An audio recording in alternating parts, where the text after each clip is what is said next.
একদিন এক লেকের পাশ দিয়ে আমার আল্লাহর নবী সে মুসা নবী যাচ্ছিলেন আল্লাহর দরবারে।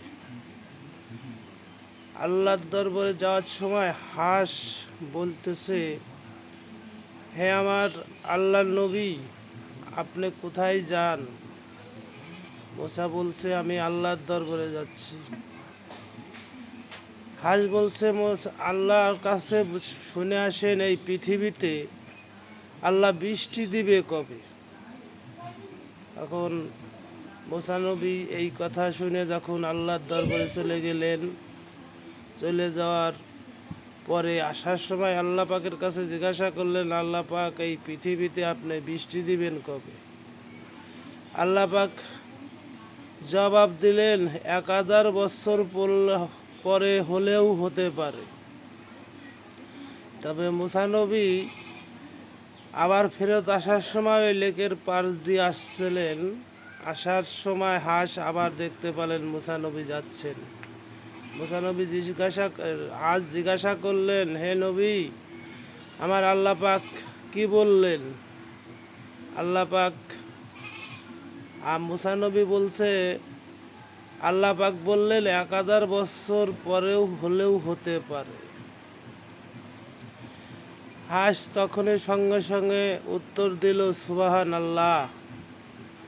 তা মুসা সুবহান আল্লাহর কথা শুনে অবাক হয়ে বলল যে, হে হাঁস, তুমি সুবহান আল্লাহ বললে কেন? হাঁস বললে, সুবহান আল্লাহ বললাম, আল্লাহ তো স্বীকার হয়েছে যে 1000 বছর পরেও বৃষ্টি দিলেও দিতে পারে, সেই জন্যই সুবহান আল্লাহ বললাম। ভাই, তোমার সুবহান আল্লাহ বলার তো কোনো লাভ পেলে না। তাই সুবহান আল্লাহ এই জন্যই বললাম যে আমার উত্তরাধিকারী যারা এই পৃথিবীতে আসবে তারা তো বৃষ্টি পাবে, সেই জন্যই আমি সুবহান আল্লাহ বললাম। তা মুসা নবী এই কথা শুনে যখন রওনা দিচ্ছেন তার নিজ ভবনে যাওয়ার আগ মুহূর্তেই আল্লাহ পাক এমন বৃষ্টিপাত দিলেন যা পৃথিবীর মধ্যে সাগরের পরিণত হলো। তখন মুসা বলছে, হে আল্লাহ, আপনি কেবল আপনার কাছে বললেন যে 1000 বছর পরেও বৃষ্টি দিলেও দিতে পারি, হলেও হতে পারে, কিন্তু আপনি এই মুহূর্তে আবার এই পৃথিবীতে আপনি এমন বৃষ্টিপাত দিলেন যা সাগরেতে পরিণত হয়ে গেল।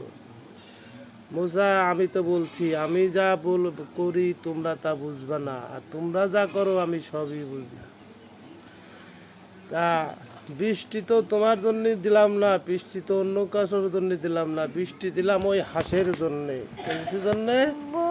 ওই হাঁস তোমার কথা শুনে যখন সুবহান আল্লাহ বলছে, তার সুবহান আল্লাহ বলার গুণে আমি এই পৃথিবীতে বৃষ্টি দিলাম। কিসের জন্যে? সে তো বলছে আমার দরকার নাই, আমার উত্তরাধিকারীর জন্যেই আমি সেই জন্যই সুবহান আল্লাহ বললাম। তাই বলছি ভাই, এই গল্পটা বলার উদ্দেশ্য যে আমরা যে বাংলাদেশে যে তাপমাত্রা পড়ছে ভাই, আমরা যতই নামাজ কালাম হজ জাকাত যাই করি না কেন, আসেন ভাই আমরা আল্লাহর পথে আল্লাহর কথা নির্দেশ মানিয়ে চলার চেষ্টা করি। যতই নামাজ পড়ি ভাই, নামাজ পড়ার কামগুলো যদি আমরা না করি তাহলে এই পৃথিবীতে আমাদের জন্য আল্লাহ পাক এর চাইতে বড় গজব রেখে থুতে পারে। সেই জন্যই বলি সুবহান আল্লাহ, আল্লাহ যা করে ভালোর জন্যই করেন।